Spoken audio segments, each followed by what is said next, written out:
All right. We are live for our final chakra chat. Welcome, everyone, to the Crown Chakra Chat.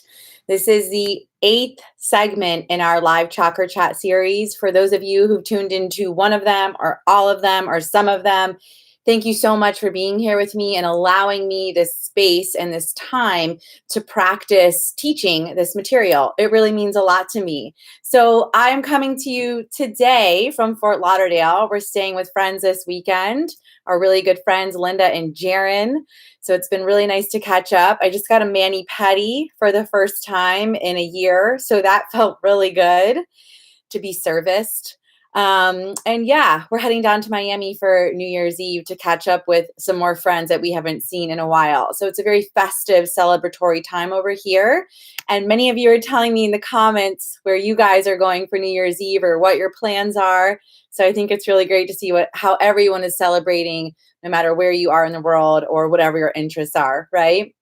So let's see here. So if you haven't already, share in the comments where you're tuning in from and what are your New Year's Eve plans as we enter into a new year and a new decade, which is just very, very cool.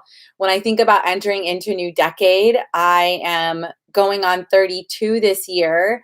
So I think the last time I entered into a new decade, I was much younger and didn't have an appreciation for it as much. So it's going to be very cool this year with a little bit more maturity to enter into this time and be more intentional around how do I shape the next 10 years. Because Lord knows my 20s were shenanigans, really good shenanigans, but not as intentional as I imagine my 30s will be in this next decade. So staying home, quiet night. Hi from Scotland. Just moved here after visiting so much. That's amazing. You made that move. Tammy, you're home celebrating with hubby and son, playing some cards, and in bed by 11-ish. Okay, coming in from Spain. We also have someone from Egypt, California, Illinois. Rusty says 108 sun salutations is my plan for the first morning of 2020. I just did my winter solstice 108 sun salutations myself. I only made it to 50 because I did it Christmas morning and I had a big meal to cook.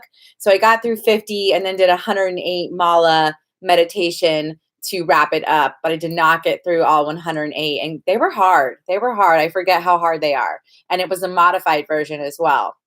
So let's dive into it. As always, we have a lot to cover. Today, again, we're talking about the crown chakra. So you can bring both hands to the top of your head to connect with this energetic center. This is the crown chakra, also called Sahasrara.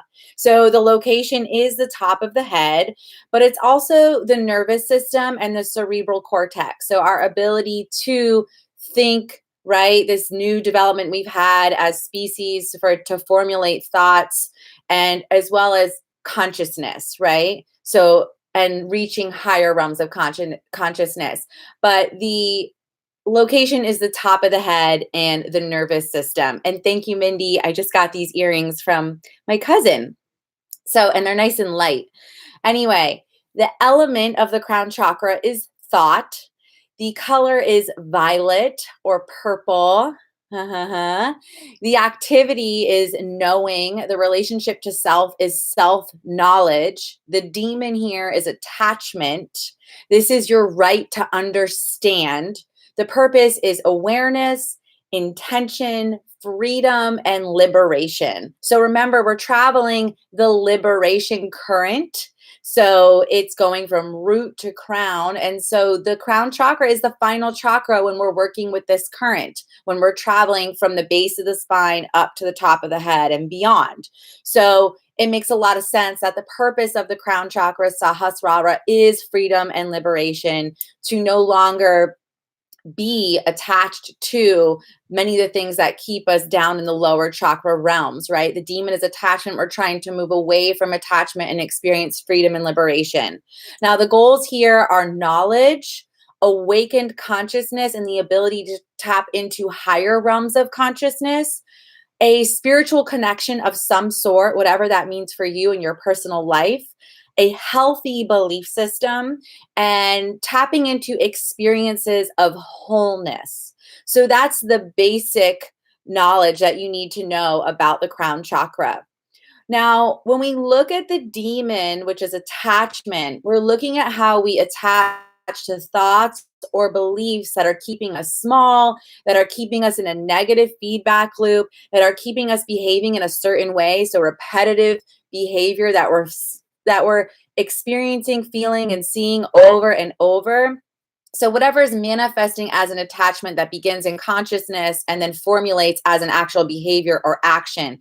So that's kind of what we're looking at with the attachment component or the demon or wound of this chakra, and what we're really working with to dissolve, right? To create freedom from. So tell me, as we head into a new decade, subscribe to. So as we head into a new year and a new decade, tell me in the comments, what's one thought or belief that you no longer want to subscribe to, or that you no longer want to attach to? So let's hear it in the comments. And Deidre said, tuning in from New York, just made hummus with my 3-year-old Yummus. That's so cute. I was just eating hummus before this live chat.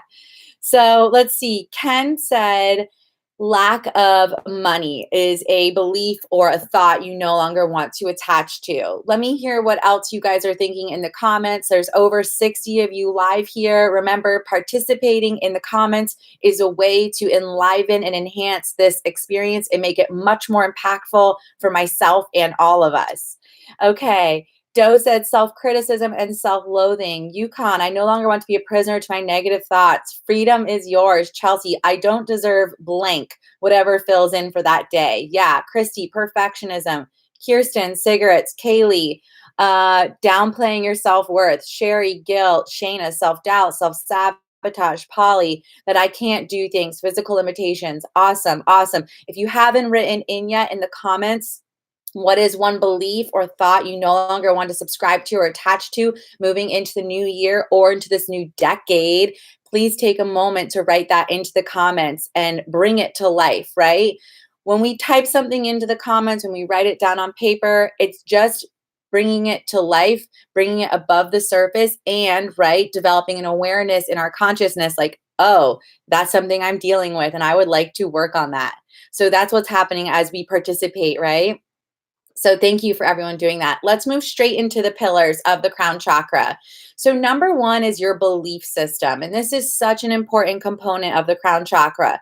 Remember, we're working with the top of the head, we're working with consciousness, but the belief system lives in your subconscious, that area that you don't really have much awareness of. Your subconscious and your belief system began to form the day that you were born. And through this process of developing your belief system, you've taken on all of these different things you subscribe to based on three ways that Anna Day Judith teaches, that beliefs formulate through indoctrination, socialization, and self-creation. So indoctrination are those beliefs that we start to formulate and accumulate and attach to through our parents, through our school teachers, through our religious leaders, the people that are closest to us when we are very, very young and highly impressionable.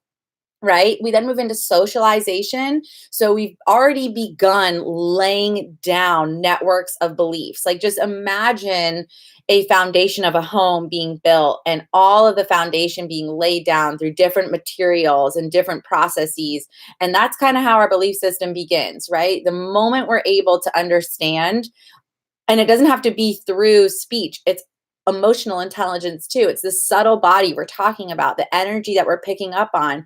We start to formulate beliefs. And it's so self-evident, especially over the holidays when you get back in touch with your family members and those who are closest to you. You're like, oh, that's why I behave that way. So indoctrination is the first layer of creating your belief system. The second layer is socialization, and that is your school and your classmates and your friends and your communities and your extracurricular activities and the greater community that you're involved in, your religious organization.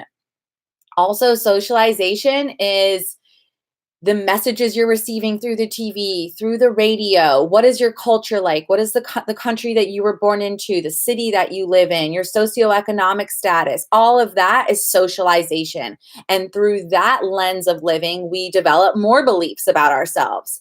And then finally, through all of these experiences that we're having, again, from the time that we're able to understand more clearly what's going on, we then start to create self-created beliefs. So, and those can be some of the hardest to unravel and unattach to because we've created them ourselves through our experiences. So when we look at the crown chakra, the first pillar we're looking at and talking about is the belief system that lives in the subconscious that began to form the day that we were born. And there's 3 ways that we create beliefs: indoctrination, socialization, and self-creation. So when we work with the crown chakra, the number 1 step is first becoming aware of the beliefs, which can be the hardest step because we can kind of live in a comatose state where we're walking around, but we're really asleep and we're not aware of what's going on beneath the surface and the beliefs that are driving the very common and consistent thoughts, feelings, and emotions that are a byproduct of what's way deeper and beneath the surface, aka your belief system living in your subconscious. So the first step is developing an awareness of.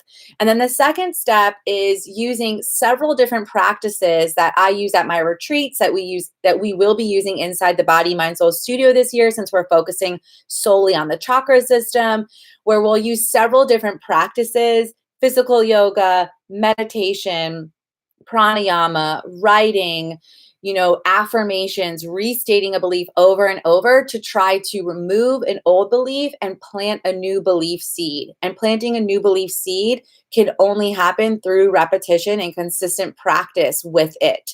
So that's the first pillar. It's becoming aware of your belief system and then choosing to use several different modalities or practices to work with your belief system and get rid of the old and plant the new. And you can almost imagine your subconscious as this garden.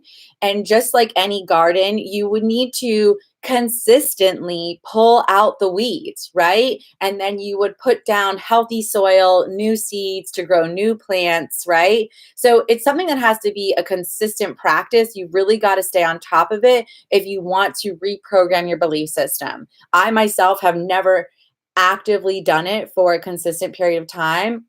I've used a lot of the different modalities and methods and practices that Anna Judith teaches, and others as well. But it would be very cool to see what would happen to the garden of our subconscious if we consistently pulled out the weeds and tended to the garden and made sure that the new belief seeds are being taken care of, watered, watched, and then blooming and growing and rising and also putting roots down and then helping to guide our thoughts, our feelings, our emotions, and our actions. So that's the first pillar. I hope you guys are resonating with this and it's making sense, because I find that the belief system is one of the most powerful things we can work with, and we can very easily relate to it. So if you've got a belief you want to share, I see a lot of you guys already sharing them in the comments, and I asked you already to share a belief you don't want to take with you into 2020. Feel free to drop another belief there too, okay? You have unlimited permission to write the beliefs you no longer want to be working with. Give me a sec, I'm going to take a drink. Okay, the second pillar we work with is meditation. So remember, one of the purposes of the crown chakra, Sahasrara, is to develop a connection to consciousness, to awaken it, and then to connect with higher realms of consciousness. So meditation does this for us, right? When we drop into meditation and we really drop in, and we can find those little blips where we experience that feeling of nothingness. It comes in a second and it's gone in a second.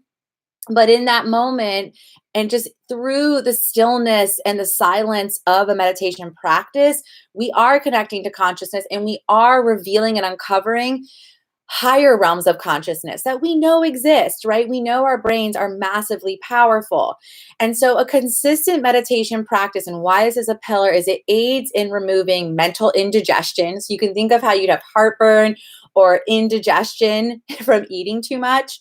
When we're thinking too much all day long, which we are, right? We're kind of plagued living in the upper chakras in our current society, speaking, seeing, and thinking. We're living up here a lot. So when we're plagued by this, we've got indigestion in our minds, right? It's like an overflow of thinking.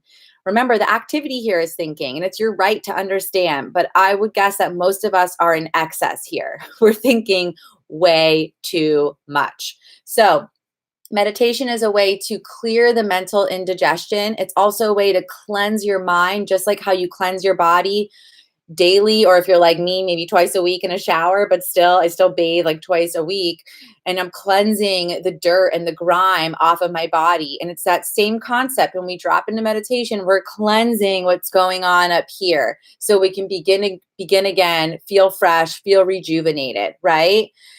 Also, meditation helps us shift into the witness role and helps us to further not attach or identify with the stories and the thoughts and the feelings that are on this loop in our mind, right? We encounter a situation, we immediately formulate a thought, which then leads into emotion and oftentimes a behavior or an action.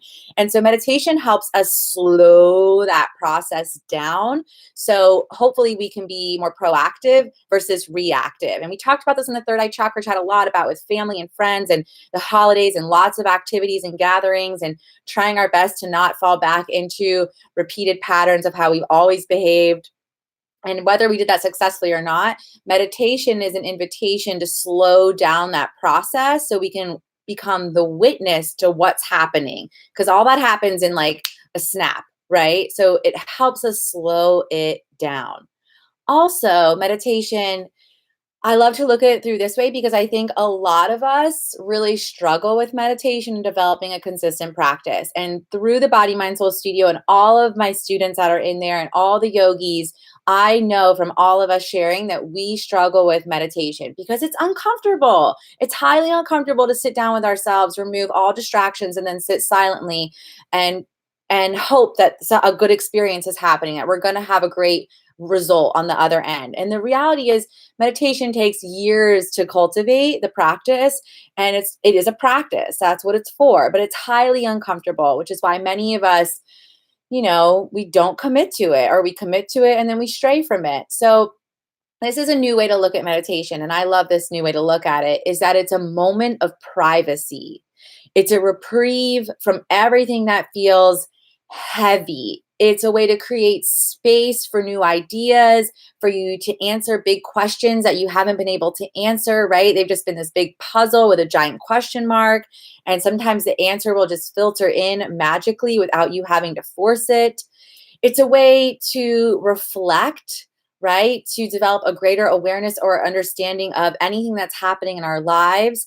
And it's also a way to connect with spirit or a higher power and cultivate a greater sense of ease and peace in our lives. And so, for those of us who are moms on this live, or anyone who's dealing with a very hectic schedule or a large project, then knowing that meditation is a moment of privacy is a really great way to get some you time, some me time, right? And just say, okay, this is what I'm doing. You could do it in the shower. You could do it in your car. You can do it first thing in the morning. You can do it in your bed in the evening. If you have a moment during the day when you're not plagued by all of your responsibilities, there's so many opportunities, right? But it's a moment of privacy.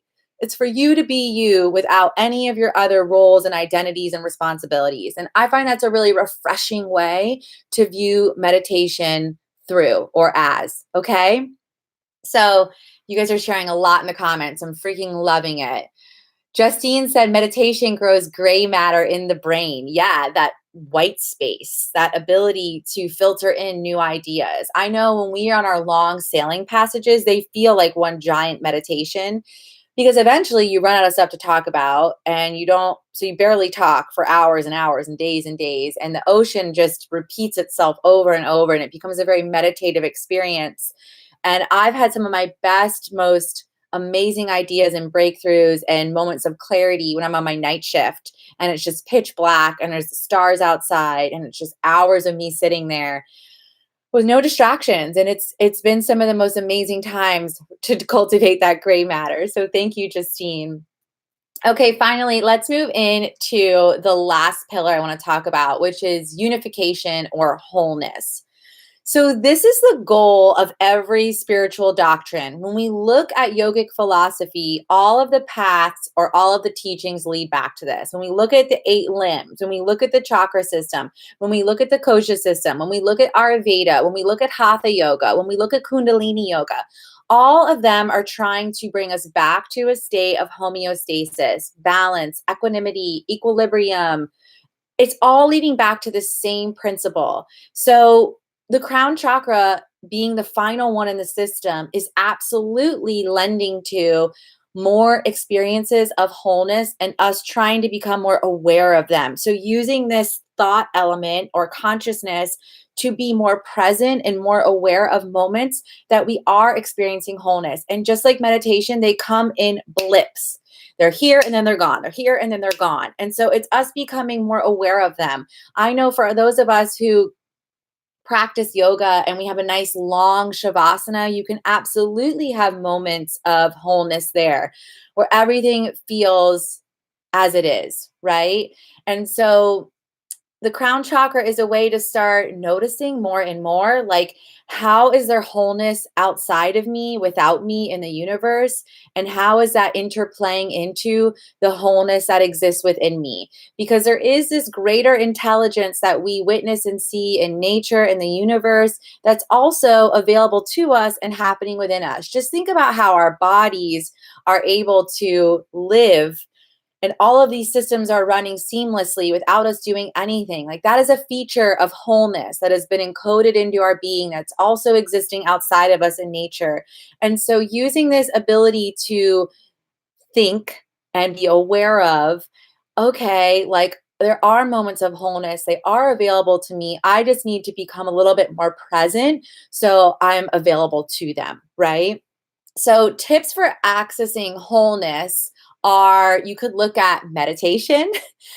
The more we develop a meditation practice and it becomes consistent, the more and more we have those experiences of wholeness or nothingness where we exist and we are being, right? We're not doing, we're not human doing, we're human being.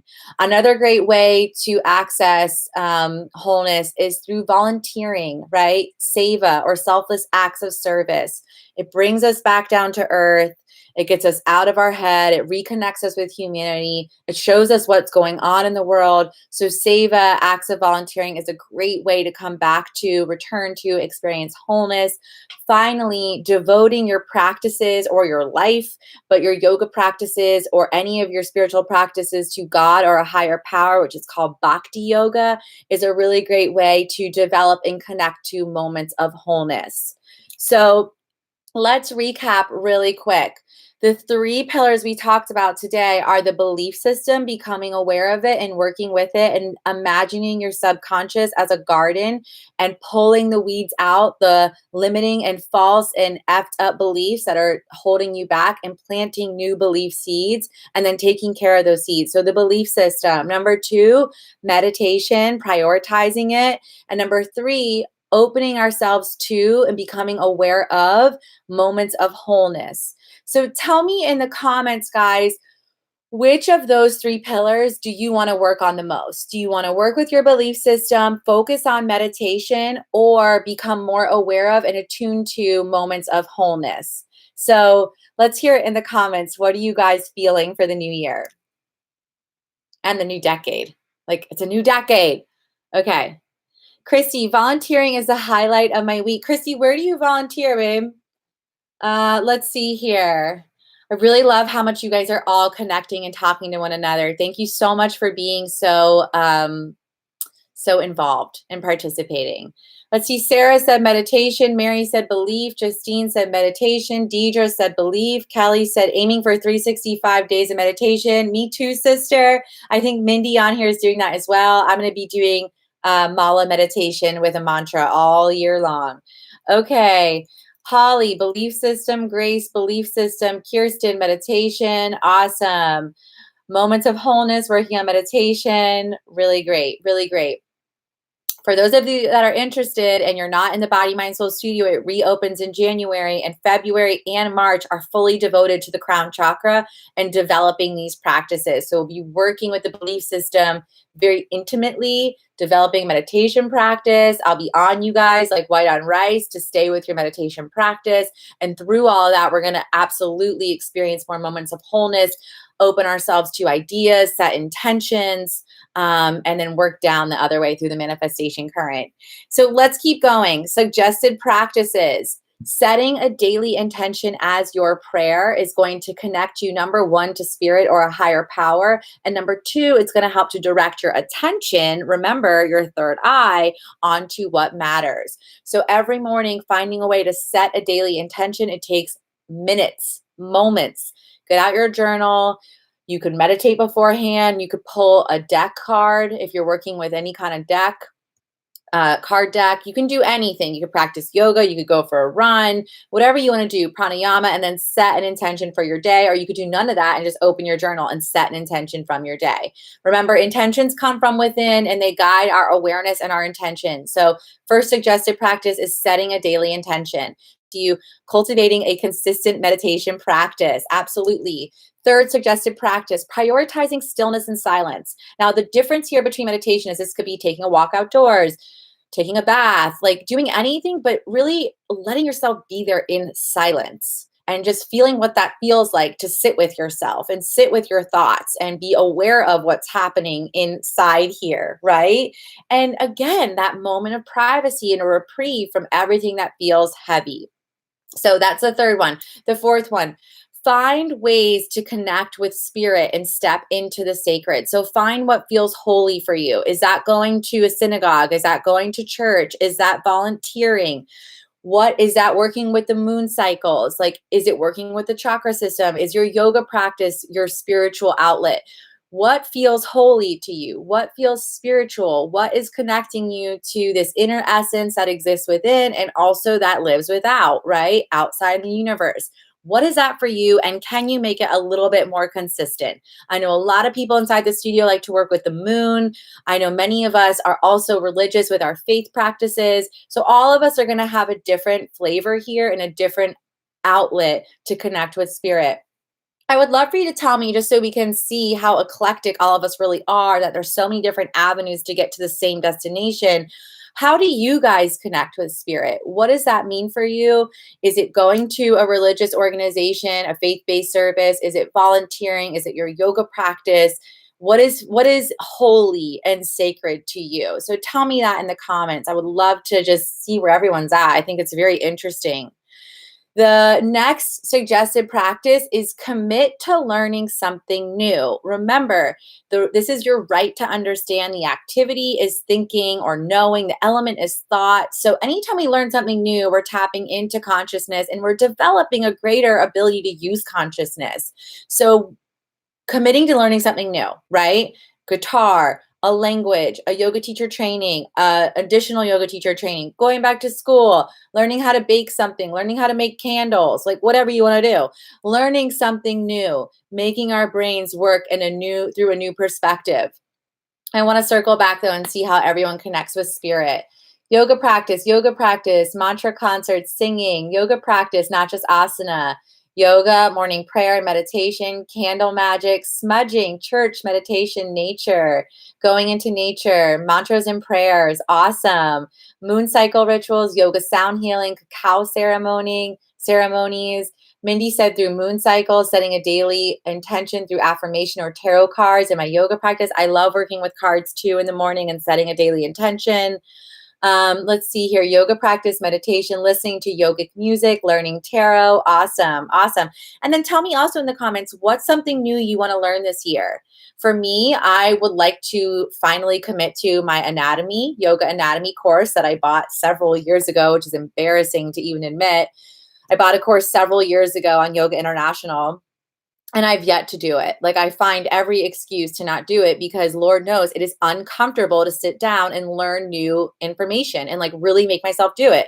I'm gonna have to fill out flashcards. I'm gonna have to spend time quizzing myself. I mean, it's like not really my ideal idea of like what I want to do on a Saturday, but it's the reality. Like, this is my job and it will help me have more confidence when I teach, right? And a better understanding of the body. So one of my 2020 things is learn anatomy.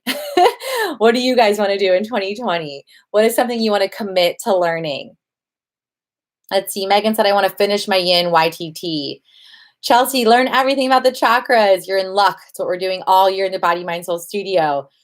Let's see. Tammy, chakras and the koshas. Deidre, any inversion? Awesome. Yeah. When we work with the crown chakra too, the suggestion is to do inversions. Any inversions you can do. That could be legs up the wall. It could be headstand, forearm balance, handstand. There's all sorts of inversions, but yes, inversions are really fun. And they're a great way to connect with the top of your head, right? Improving my drawing skills, really interested in Reiki and nutrition, Ayurveda, chakras, Reiki, very cool. Anna, I do have a video about mala meditation. It is on my channel. You can find it. Okay.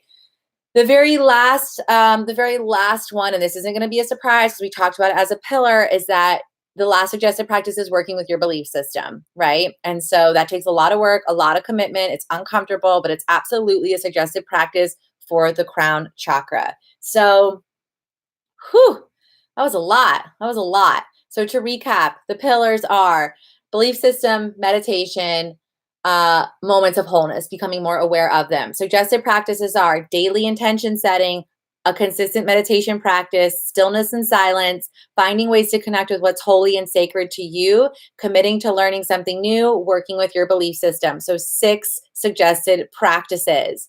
Lastly, let's talk about mantras, and then we're going to drop into a moment of breath work and meditation. So, crown chakra mantras, if you want to write these down, they'll also be in the description below of the YouTube live when we finish this. Okay, but here we go. I create my beliefs. I embrace meditation. I am a spiritual being. I believe in my wholeness. I'll repeat all 4 of those. I create my beliefs. I embrace meditation. I am a spiritual being. I believe in my wholeness. So those are 4 crown chakra mantras to guide you and support you. Okay. Lastly, let's all take a moment. So I've shared a lot of information with you over the last 8 weeks and the last 30 minutes. So let's seal this entire experience with a moment of breath work and closing our eyes down and going inside. Yeah? So please bring yourself into a comfortable seated posture, sitting upright, roots down, crown high. And then rest your hands atop your crown chakra, Sahasrara, right here if that feels comfortable for you. And once you're in a comfortable seated position, spine is lengthened, hands are connected to the crown chakra, please close down your eyes. Close down your eyes and bring your awareness to the top of your head. And with your awareness at the top of your head, inhale to pull cosmic energy down from the heavens into your body. So inhale to pull cosmic energy from the heavens down into your body. And then exhale to release earthly energy back up your body and into the heavens again. Inhaling, pulling cosmic energy down from the heavens into your body. Exhaling earthly energy back up the body and back into the heavens. Continuing this breath pattern, imagining again that you're pulling energy down through the heavens into your body on the inhale. On the exhale, you're releasing earthly energy up through the body back into the universe. Inhaling to pull it down from the heavens into the body. Exhaling, releasing earthly energy back up the body through the crown chakra and into the heavens. And continuing that breath work. And noting how you are connecting with your crown chakra through this breath pattern. How very quickly you're sensing the spaciousness. You're sensing the sacredness that exists. And you're sensing the presence of spirit. So let's do that 7 more times, taking 7 more breaths like this, hands to the top of the head, your eyes are closed down. Inhaling, bringing the cosmic energy down through the body. Exhaling, earthly energy back up the body and into the heavens. 7 more breaths.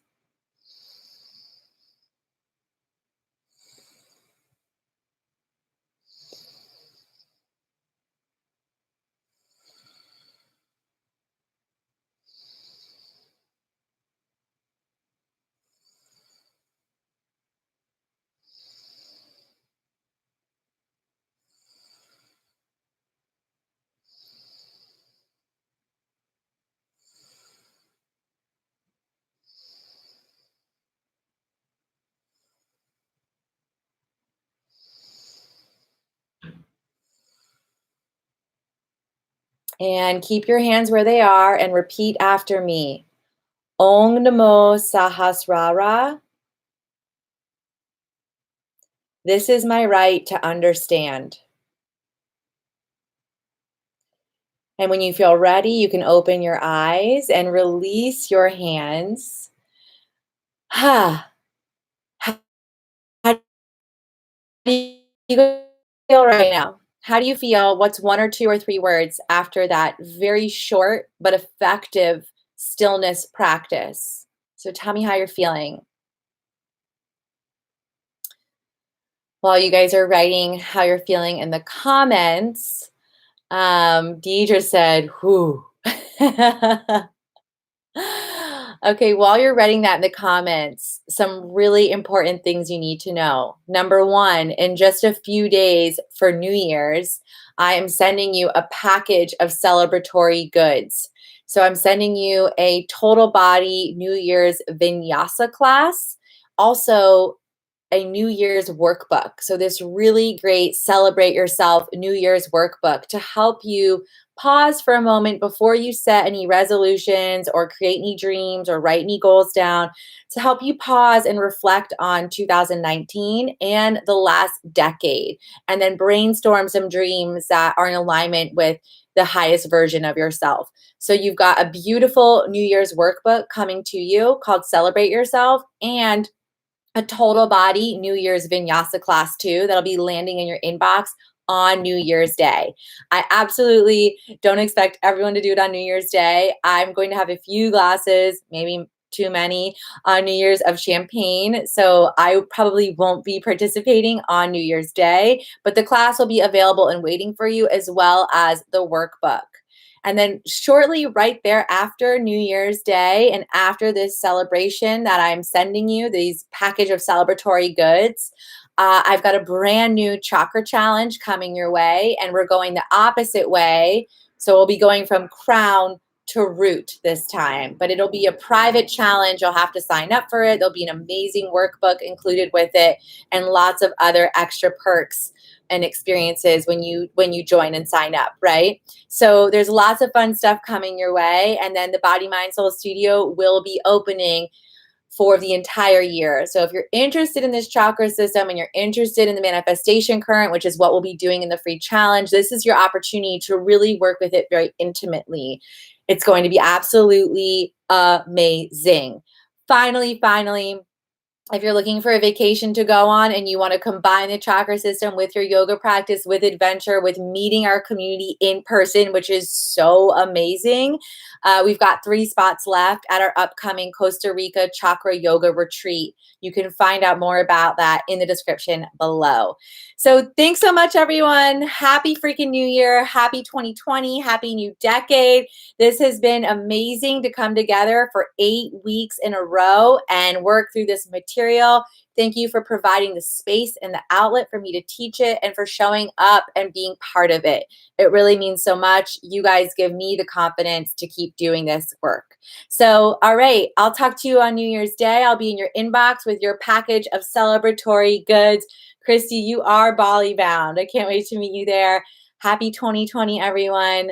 We'll talk soon.